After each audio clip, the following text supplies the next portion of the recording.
Welcome to The Source.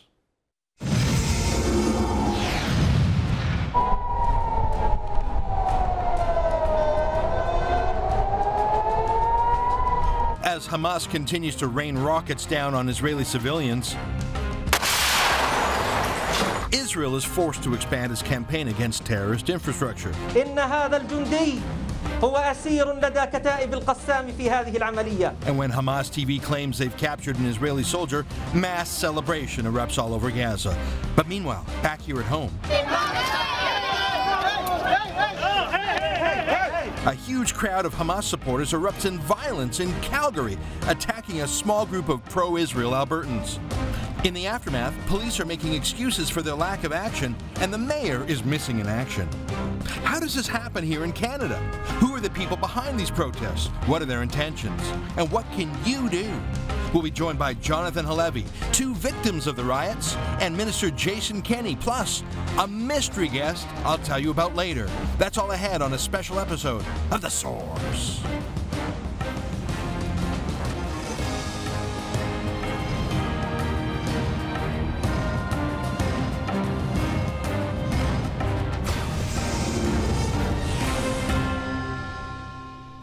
On Friday night, close to 1,000 Arabs and Muslims in Calgary had a street protest about the war in Gaza between Israel and the terrorist group Hamas. Some of the protesters were there to support ordinary Gazans, but some of them were there to support Hamas. And some of them were there just because they hate Jews. The protest was right downtown during rush hour, right on the front steps of City Hall. It was a huge rally, and it came as no surprise to the city. I mean, more than 1,000 people had RSVP'd on the public Facebook page for the event. It was advertised all over town. The mayor of Calgary, a liberal Muslim of the peaceful Ismaili denomination, even received a personal invitation on Twitter to come to the protest, which he acknowledged. He declined it, saying he would be out of town. One of Justin Trudeau's liberal candidates was there too, on the side of the protesters. That's Darshan Kang. He's not Muslim, he's Sikh, but he knows where the votes are. There's 100,000 Muslims in Calgary now. He'll go to a pro-Gaza rally to troll for votes. He's a politician. But my point is, there was no one in authority in the city who didn't know this protest was coming, from the mayor on down, and that it would be large and potentially violent. So 700-800 Muslims and other left-wing Canadians rally for Gaza right downtown in the middle of a terrorist war in Gaza, in a city that has recruited terrorists and sent them overseas. And a very small contingent of Canadians decided to have a counter-protest, literally fewer than 10 of them, a peaceful counter-protest, and the police were notified of that fact in advance. So, war in the Middle East, close to 1,000 Arabs and fellow travelers take the streets in Calgary, and a handful of Jews and other pro-Israel non-Jews show up too. Do you think the police should have had, say, maybe even one police officer there? I mean, just for traffic control, if nothing else. Do you think a single police officer might have been warranted? Well, there wasn't one. Not one cop. Not even an empty parked police car. Right at City Hall. A block away from a police office. A few blocks from the court. There are always police there, always. I drive by there all the time. But for this rally, all the police left? What do you think happened? Well, see for yourself. It started small. A non-Jewish man named Jeff Willerton was holding an Israeli flag. Well, watch what happened to him. We can do whatever we want, right?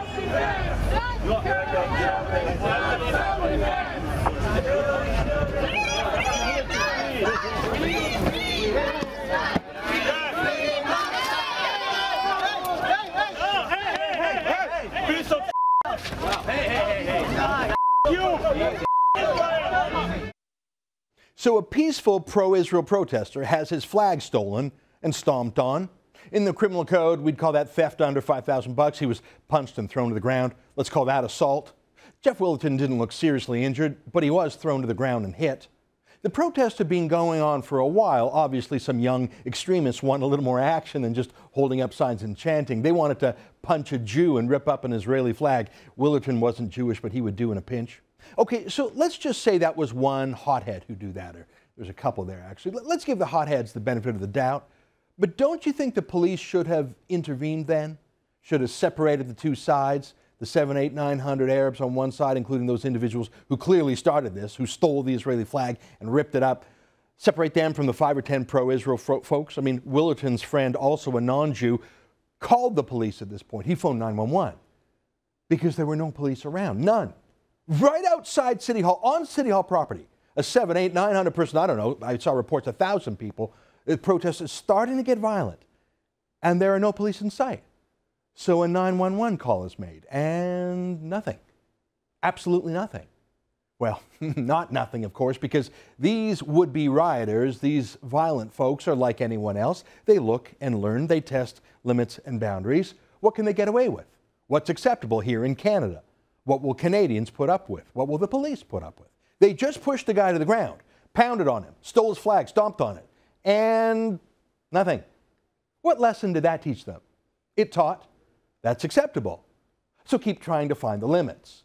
Well, this violent scuffle certainly caused a reaction. The media were there. Photographers were there for the newspapers. There was a feeling of panic, of a riot starting. The man in the suit was walking around, Gary Bobovitz. He knew he had a big story with Global TV. He sent his Global TV helicopter to take pictures, but he knew he had to be careful. Look at their scurrying there. Everyone was adrenalized, except the cops. They didn't come. Global TV had their helicopter. Let me say that again. Global TV had their helicopter, but the police were still in hiding. They literally had a smaller presence there than they do on a normal day there. They weren't there for a 7, 8, 900 person protest. A guy was knocked to the ground and hit. 911 was called, but no cops. Everyone else had scrambled. The Calgary Herald was there. The University of Calgary campus newspaper was there. Everyone was there, but not the police. Just to say it again, this was right downtown at City Hall. Take a look at this. This is Google Maps. That triangle shape there is City Hall. The protest was on the sidewalk on the west side of City Hall. There's a little police outpost actually right across the street to the north. The place is crawling with cops normally. I mean, the cops had their little diversity table on that grassy part just across the street to the west called Olympic Plaza. Look at them, the Diversity Resource Team. Maybe that's a clue as to why the police didn't respond. Out of political correctness, maybe? That protests and chanting death to the Jews and throwing people to the ground and punching them, why? That's just our multicultural society. Is that why the police actually reduced their normal police presence and didn't respond right away when the violence started? It would hurt their diversity efforts? This whole protest was close to an hour long. After the attack on Jeff Willerton, the pro-Israel group, I think there were precisely 7 of them, went to the other side of the street. They crossed to the other side of the street. That's smart. That's probably what the police would have asked them to do had the police been there. Keep the 1,000 screaming Arabs and activists on one side and let the 7 or 10 pro-Israel Calgarians on the other, separated by 3 or 4 lanes of traffic. I mean, no chance of punches then, right? But then some of the Arab extremists crossed the street too. They followed the Jews. Of course they did. Because the Calgarians who had crossed the street had the temerity to hold up an Israeli flag. So that just wouldn't do. So the Arab thugs on the City Hall side of McLeod Trail crossed the street too. Of course they did.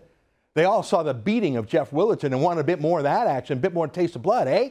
They wanted a little intifada right here in Canada, so they crossed the street. Here, take a look.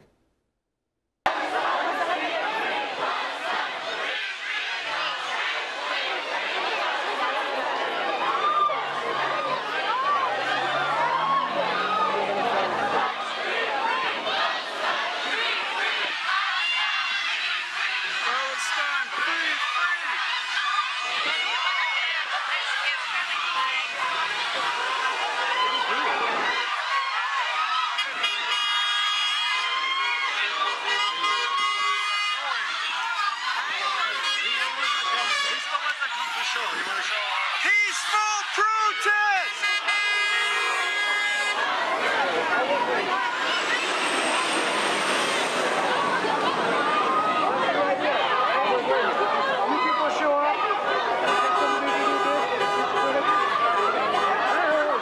Peaceful protest!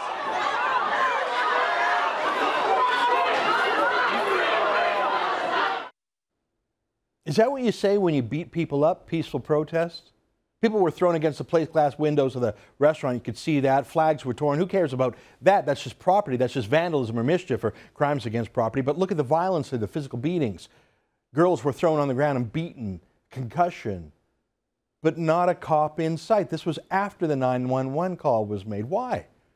There were probably 20 police within a one-block radius just normally. I mean, a 911 call had been made. Why were there no police there yet? This was after Willerton was thrown to the ground. I mean, just to be simple-minded about it, how about just to stop hundreds of protesters from blocking the main downtown road there? I mean, forget about crimes and riots. How about just stopping the blockage of Calgary's main downtown road?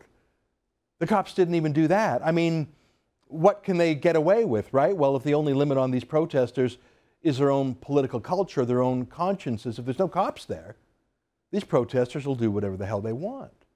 To hell with Canadian laws or customs or norms, to hell with the rule of law, with democracy, with peaceful resolutions to our political differences. Left to their own devices, they like to beat Jews and any Christians foolish enough to support the Jews like Willerton. Well, what happened to those people who were beaten down across the street? Did they just get up and walk away like Jeff Willerton did? No. They were beaten so badly that several of them, including a young girl who was beaten by 6 Arab men, had to be taken to the emergency room. Later in the show, we'll interview 2 victims of the riot. It was a riot.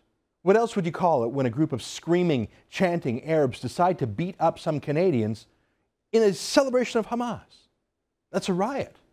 And not a cop in sight. This protest went on for nearly an hour. After the break, the reaction and lack thereof from the Calgary police and city officials that'll leave you fuming.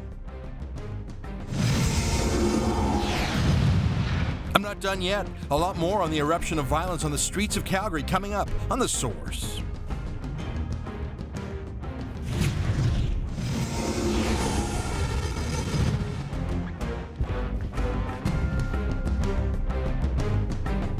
Welcome back. Well, the day after the riot, the police put out a statement on Facebook. Seriously, here's what it said.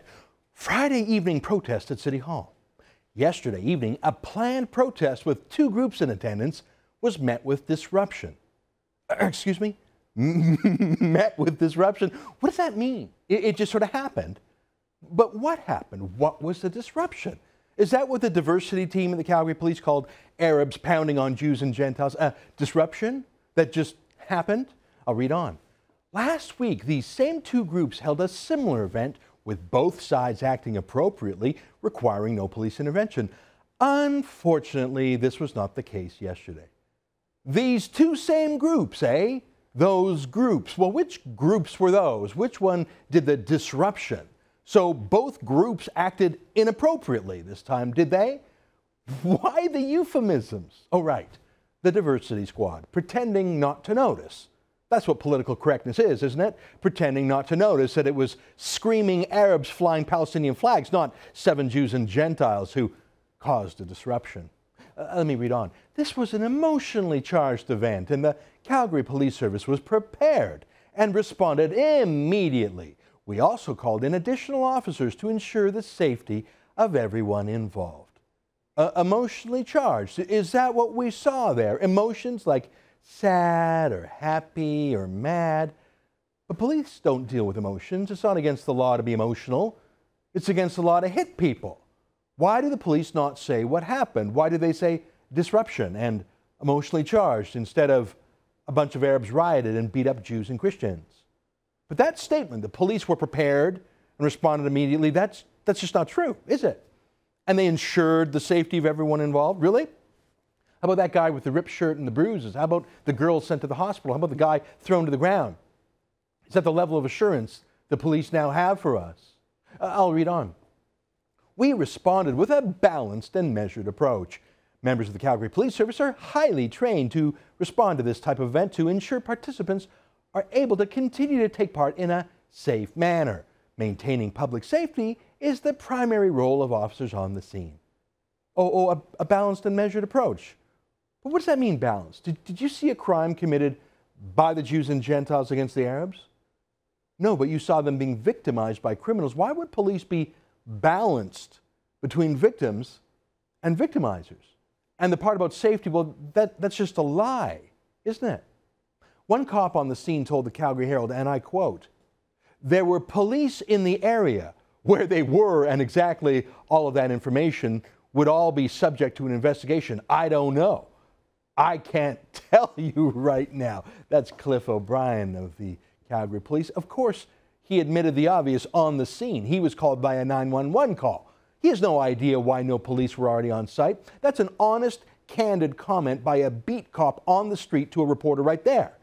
That's not a carefully crafted lie put out anonymously by the police force's diversity committee on Facebook a day later. Here's what the Herald's reporter tweeted at the time. He said, quote, "Important note, there was zero police here as hundreds of demonstrators marched for a very emotional issue. They arrived only after brawls. And when the cops showed up, the police blamed the Jews." Seriously, here's another tweet by Reed Southwick of the Calgary Herald, and I quote, "Officer told one man wearing Israeli flag who said he was assaulted, 'What did you think would happen coming down here wearing that?' Yeah, it's your fault, you Jew, for holding up an Israeli flag in Canada. I mean, what do you expect? You were practically begging to be beaten." Can you believe a cop said that? Hey, young lady, going out in the streets in that pretty little skirt, you're practically begging for it when those men assaulted you. Put on a burqa. How's that any different? Not one criminal charge, not even an arrest, nothing. But a bunch of Jews sent to the hospital in Calgary? Say, how do the police normally handle, what was that word again? Disruptions at City Hall. Well, let's ask Arthur Pavlovsky. You'll remember him.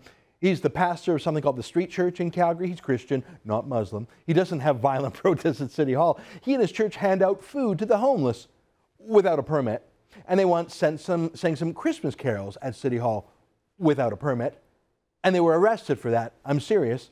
Arthur and his church have been prosecuted for more than 5 years by the City of Calgary. They've literally been to court more than 100 times, harassed by the city and police and bylaw officers and even the mayor himself. More than 100 court appearances. That's how the cops normally respond when someone's on City Hall.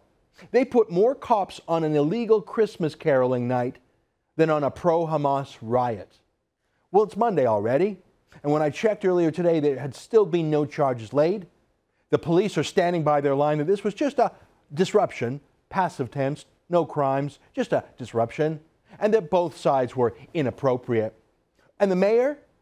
Silent. Too bad. We could really use a liberal Muslim mayor being a bright example of how to reconcile Islam and democracy. Wasn't that actually Naheed Nenshi's great promise? That he was a personification of how Islam and Canada can work together? Put aside my disagreements with him on big government and overtaxing and overspending. I'm not talking about particular political issues. I'm talking about the hopes that he personifies himself, that we can all work together no matter where in the world we're from. That's what Ismaili Muslims are like. They're outstanding, peace-loving, democracy-loving citizens. That's who Naheed Nenshi is. This is his moment to condemn this violence as un-Canadian, un-Calgarian. It's his time to draw a line in the sand, with violent protesters flying foreign flags on one side and him standing with law-abiding Calgarians on the other. He doesn't have to be anti-Gaza or pro-Israel. He just has to be pro-Canadian. And that means anti-riot. But he hasn't so far. I went to his Twitter feed earlier today, and he's tweeting about lost cats in the city. Seriously, he's pretending this riot never happened, because he's caught between his conscience and between 100,000 Muslim votes in town. And through his silence, he has chosen to side with the violent ones instead of encouraging and strengthening liberal, peaceful Muslims. You don't think the rioters have noted that carefully? Just as they've noted that the police will leave the Jews to fend for themselves on the streets? What a shame. Do you think Nenshi would be equally silent if the anti-Semitic riots had come from neo-Nazi skinheads? Of course not, because there's not 100,000 neo-Nazi skinheads in Calgary who vote for him. This is a dark day for Calgary, not just the riots, but the official response to them. The police, who appear to have been hiding. The media, who, other than a handful of local reporters, have ignored it. Where's the national news here? And where are the criminal charges? Where are the arrests? No, this won't do, not in Canada. There are 45 million Muslims in Europe, and many of them are rioting over Gaza too, rioting at synagogues, rioting in the streets. Jews have been murdered. That's Paris in that video, not Lebanon or Syria or Gaza. Paris is burning. The Intifada has come to Europe. Terrorism has come to Europe. The seeds of terror are being planted here in Canada too. Will we let them grow, or will we root them out now? The mayor of Calgary, is he hiding from this issue? Are the police hiding from this issue? Well, not me. Not just because I'm a pro-Israel Jew. What's that got to do with being against violence in our Canadian streets? I'm for the rule of law for everyone. I'd say the same if 700 Jews had beat up 7 Arab kids on McLeod Trail in Calgary. And that's another thing. Where are all the city leaders, the community leaders? We'll talk to one later today, Jason Kenney, the senior member of parliament from Calgary. We'll also talk to 2 of the victims of the violence who were sent to hospital. We'll ask them to describe what happened to them and how they felt about being thrown to the wolves by the police. And at the end of the show, I'll tell you about my solution, and I hope it's yours too, how you and I can help stop the riots on this special edition of The Source.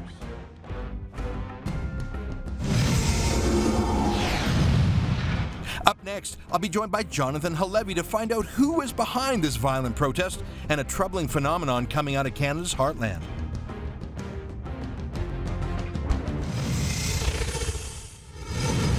This is a message to Canada and all the American Tawaghi. We are coming and we will destroy you. That's a Calgarian, recruited from the hotbed of anti-Semitic terror that Calgary's mosques have become. Now he's part of ISIS. Joining us now to talk about this is Jonathan Halevi, retired Lieutenant Colonel of the Israeli Defense Forces, an analyst who speaks Hebrew, Arabic, Farsi, and of course English. Jonathan, tell us a little bit about that young man there who was threatening death to Canada and the West. He came from Calgary. He came from Calgary, and it's not only him. It was a group that hang out together in the same apartment, went to the same mosque, and being radicalized here in Canada. And Calgary has become a center for exporting jihadists to Syria, to Iraq. And we have seen that 2 of them were killed just a few in the last year. One in a jihadist mission in Syria, and the second one, he committed a suicide bombing attack in Iraq. Well, I'd rather them blow themselves up in Syria and Iraq than in the streets of Calgary, but we saw the violence they're willing to do in Calgary. I want to talk about the organizer for this Calgary protest because, I mean, let me show you her Facebook picture. She seems like a charming young lady. Ala Hamdan is her name. To look at her, I mean, that's a pretty Western girl, you'd think. But in her mind, she's just as extreme as any of them. Let me quote to you from her Facebook page. This is a student leader at University of Calgary who arranged this protest. She said, "My body and soul are ready to fight and die. This land will be proud that Palestinian babies are born men and women ready to spill their blood." She's the president of Solidarity for Palestinian Human Rights at UFC. Let me read one more quote from her. She says, "I will soak a keffiyeh," that's an Arab scarf, "with your blood and save it to show your siblings. I will be named the mother of the martyrs." So she is saying she wants martyrdom, she wants blood, she wants violence. She looks like such a sweet girl, but she seems like she would absolutely support the violence we saw in Calgary. She was the president of Solidarity with Palestinian Human Rights in the University of Calgary. Today, she's the Calgarian representative of an organization called Canadians for Peace and Justice in the Middle East. Both organizations oppose the existence of Israel. And in what she said, you may understand that as support for the Palestinian struggle and using violence as a means to achieve the political goals of the Palestinians. Yeah, most of the time when we talk about this kind of violence, it's over there. So, okay, I mean, we're surrounded by oceans. As it used to be said about our country 100 years ago, we're like a fireproof country far away from inflammable sources. I mean, we're not going to catch fire. But then you have 1 million Muslims brought to Canada over the last 15 years in immigration. 90% of them are regular folks, but then you've got these extremists, enough to have almost 1,000 folks there. It's dangerous. You and I talked about a riot in Mississauga a few weeks ago. Let me just show our viewers, remind us, our viewers, what that looked like, because this is part of a pattern here. This is in Mississauga. You can see flagpoles being used to beat peaceful protesters outside. And here's a guy, you're going to see him in a second, in a pool of blood. How to be, again, police, you know, they were a little bit more active there. They were actually there, but they laid 2 charges much later. Now, this was in front of Palestine House, and a pro-Hamas newspaper editor, who's also a director of Palestine House, we only have 30 seconds left. Tell me what he said after that riot? You've got him in Arabic in his own newspaper. What did he say? What he said in the newspaper, in his editorial, he said that without police being in mass at scene, a massacre would have happened, which means Palestinians would kill the Jewish and non-Jewish supporters of Israel. So an organizer, a member of Palestine House, the editor of a newspaper that whipped up that protest said, had the police not intervened, there would have been a massacre. Folks, that is what Canada is like in 2014. Don't you go away. More important things to talk about if we want Canada to stay free. We're coming right back. Up next, we'll hear what happened straight from two Albertans assaulted and terrorized by the angry mob of pro-Hamas bigots.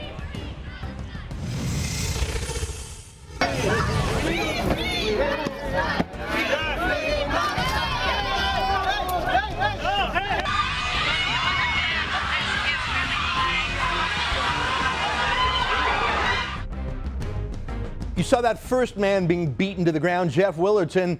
He got up okay. I don't think he went to the hospital. But how about the screams we heard from across the street of that wild mob attacking? Well, who did they attack? Well, two of the victims join us now from Calgary. Jake Burrell and Samantha Hamilton are in our Calgary studio. Welcome, you two. You're both students in Calgary, am I right? You're at University of Calgary, Samantha, and Jake, you're at Mount Royal University? Yes. Yes, sir. And how did you come to be at this protest? We are part of a lot of human rights groups and organizations where we try to speak out for those who don't have a voice. And we were informed that a peaceful protest was going on, and we just wanted to go there and kind of stand up for Israel and for Canada. Now, practice our Canadian values of free speech and democracy. Yeah. Now, I noticed you were across the street, across McLeod Trail from City Hall. Did you go over to that side once you saw the original violence? How did you come to be across the street? Did you start there, or did you sort of flee there? We started across the street. We had actually walked in, and within like 2 minutes, they had swarmed us from their side, coming after us. Yes. Now we saw some of the beatings there. Was that you, Samantha, that was screaming? I don't mean to embarrass you, but I thought I heard screaming. Was that you? My mother and I both did scream when we saw my brother on the ground being attacked. So your brother was on the ground, and Jake is your cousin. Your brother was there, and your mother. Was your mother hit as well? Yes, she was. She had actually she was recovering from surgery a week prior, and she was actually hit in the stomach and knocked to the ground and spit on as well. And that was what, hernia surgery? Hernia and gallbladder surgery. Did she have to go to the hospital? Yes, she did. And how about you, Samantha? I think we have a picture of you, a still photograph of you lying on the ground. Let's put that on screen right here. I see this is a still photograph. There's a woman lying on the ground and a purse there. Is that you on the ground? That is me. I was punched in the face by a man, and then I was punched in the back of the head by a man. And then my hair was pulled so that I went backwards, and I ended up on the ground where I was trying to protect myself from being stomped. And how did you, from being stomped, how did you get out of that? You were lying on the ground, swarmed by a bunch of men punching you. How did you extricate yourself? Did the police help you? No, there was no police there. It was, I believe, my dad and Jeff, the other man who was assaulted, who were trying to get men off of me. And I just remember blacking out and kind of getting up and just running for my safety. Blacking out, did you actually go unconscious, or just your memory is blacked out? My memory, I can't remember what happened. I just remember protecting my head. That's all. And Jake, how about you? Did you wind up on the ground? What was done to you?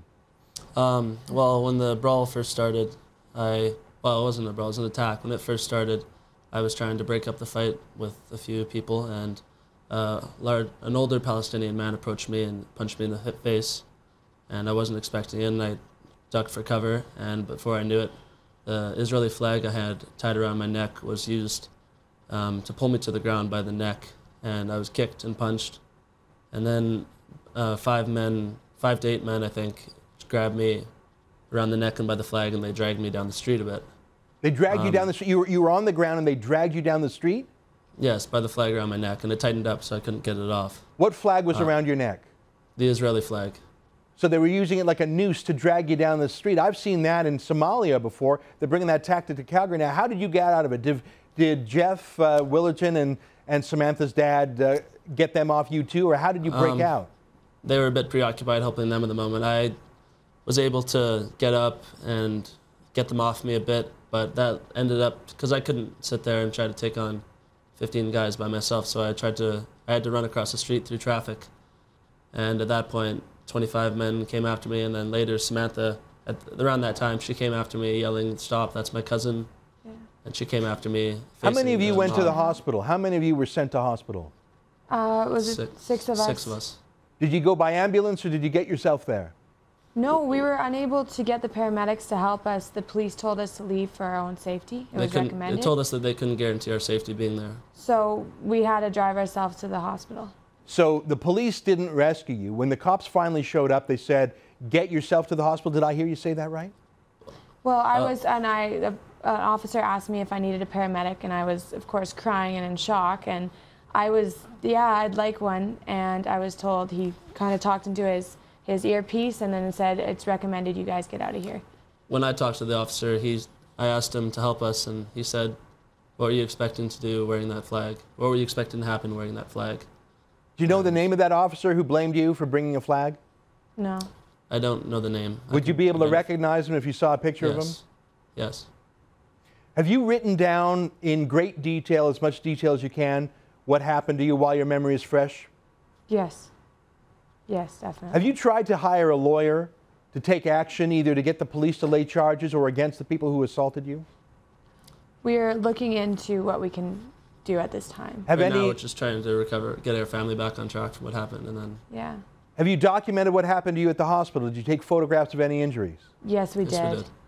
I want to hire a lawyer for you. I understand through a mutual friend that you've had trouble finding a lawyer. If I were to retain a lawyer, and if our viewers were to hire that lawyer for you to help cover the cost of it, would you work with that lawyer in either filing a civil suit or a criminal private prosecution or some other action against the city or the police to get some justice that I feel you were denied? Would you work with that lawyer? Yes, we would. Thank you, Ezra. Thank you. Well, I'm going to ask our viewers to do that. I'll talk a bit about that a little bit later. I'm coming to Calgary tomorrow. Can I talk to you guys in Calgary more about this? Love Definitely. I'll see you tomorrow. This is grave news Thank you, to have this report in Canada. Don't go away. I have important news for you after the break. Up next, I'll be joined by Cabinet Minister and Calgary MP Jason Kenney as he responds to the violent suppression of free speech in his hometown.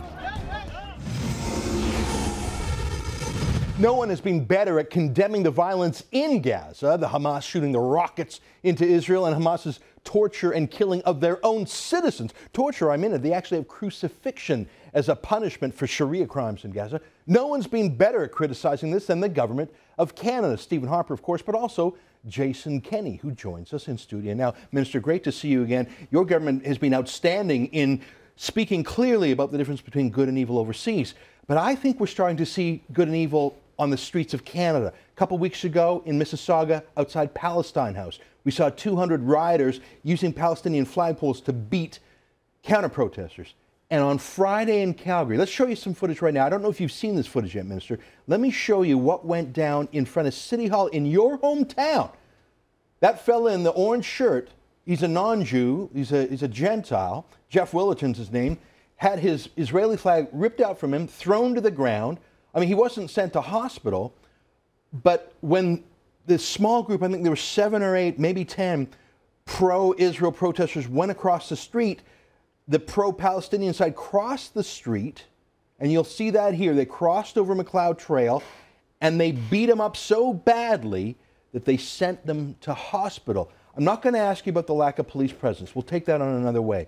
I would like to ask you now to condemn forcefully as you can, what amounts to a mini riot in the streets of Calgary. Obviously, Ezra, we condemn any kind of violence. People have the right to freedom of expression. You're one of Canada's strongest champions of freedom of expression. That's another way of saying biggest mouth. Yeah, keep going. and I know you would defend the right of people you disagree with on the Middle East to protest peacefully and democratically. But when protest crosses into violence, particularly when it's deliberate provocation, that's another matter altogether, and that's a matter for the police to deal with.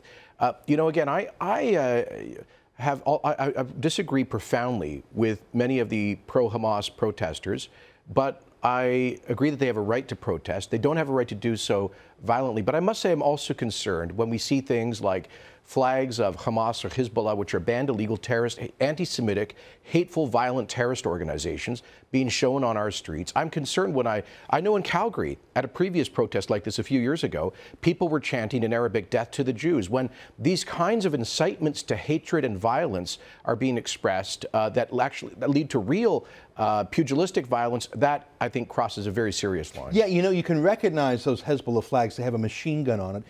At Palestine House, we heard earlier today that one of the directors of Palestine House, also the publisher of Meshwar, an Arabic language newspaper, said if the police weren't there in Mississauga, we would have slaughtered the Jews. And so I think that it is possible to be a legitimate pro-civilian in Gaza guy. But I think mixed amongst them is too many people who actually want to kill the Jews.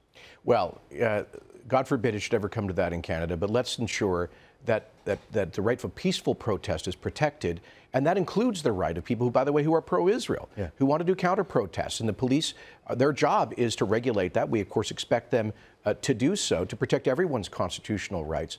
I guess I would also encourage, though, anyone with the hot passions on this issue, to remember that they are, in Canada, a liberal democracy committed to the rule of law, and that some of the organizations, like Hamas and Hezbollah that we're talking about here, are considered illegal, banned terrorist organizations under Canadian law. And it would be nice to see maybe people flying Canadian flags at some of these protests and endorsing our democratic values and denouncing the terrorist organizations. You know what? Go ahead and criticize the policies or practices of Israel if you feel compelled to do so. But why do people on our streets feel a need to actually endorse or embrace the tactics and objectives of hateful anti-Semitic terrorist organizations? Well, look, there was a Liberal candidate for Parliament named Darshan King. He's a Liberal MLA in Calgary who's running for Justin Trudeau federally. He actually went to that protest in Calgary and he spoke there. Now, maybe he didn't know what he was getting into, but he knows now. This has been in the news all over Calgary. I think he has a moral obligation to announce what happened. And frankly, I think Justin Trudeau has been two-sided. He's playing both sides. As the Liberals always do. The Liberals always have this incredibly cynical approach to issues like this, which is to narrowcast different messages to different constituencies. You know, they'll have an Irwin Cotler going to a synagogue one night to speak about the Liberal Party's support for Israel, and they'll send an Omar Al-Gabra to one of these kinds of rallies to denounce Israel and its efforts to defend its civilians from indiscriminate violence targeting Jewish civilians by groups like Hamas and Hezbollah. So, you know, I don't remember back in 2006 during Israel's war with Hezbollah, people like Denis Coderre and Pablo Rodriguez, Liberal MPs, went to a pretty much explicitly pro-Hezbollah march. There were dozens of Hezbollah flags. They had those terrorist flags flying with the machine guns on. And you had Liberal MPs on this stage. This, you know what, people are getting too sophisticated for this kind of cynical narrow casting, and I would expect better of Justin Trudeau. He should put an end to this and maintain some kind of coherent, consistent principle across his party, and he should. You know, I'm frankly deeply concerned that he's apparently getting advice on these questions from someone like Mr. Al-Gabra. Last question, only a few seconds. I know the mayor of Calgary. He's a liberal Muslim of the Ismaili denomination, completely peaceful, very liberal man. I disagree with him on other matters, but in terms of Islam and democracy, he's got it right. He has been silent on this for days. Do you think, I think it behooves him to say something, and in fact, coming from a liberal Muslim, it would carry a lot of weight. Do you think Mayor Nenshi should speak out on this riot? Well, I'll leave that for the mayor to decide. I will say this, that we need to support peaceful voices of moderation in all of the different communities and marginalize those who endorse extremism or violence. Jason Kenney, great to have you on the show. Thanks very much. Stay with us. Much more coming up on this terrible subject. I'll tell you how to fight back after the break.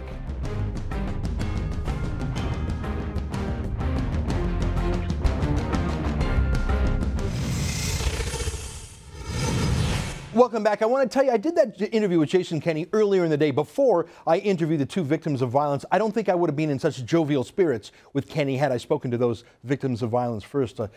Kenney won't comment on police or the mayor, and that's fair enough. But look, somebody has to. You heard those kids. They were pummeled to the ground. They were beaten so hard. Samantha Hamilton says she had a blackout in her memory. Jake Burrell says a policeman told him after he'd nearly been strangled with an Israeli flag, the cop said, What did you expect to happen? You bring that flag here. This was crime. This was assault, battery, mischief, theft, maybe even riot.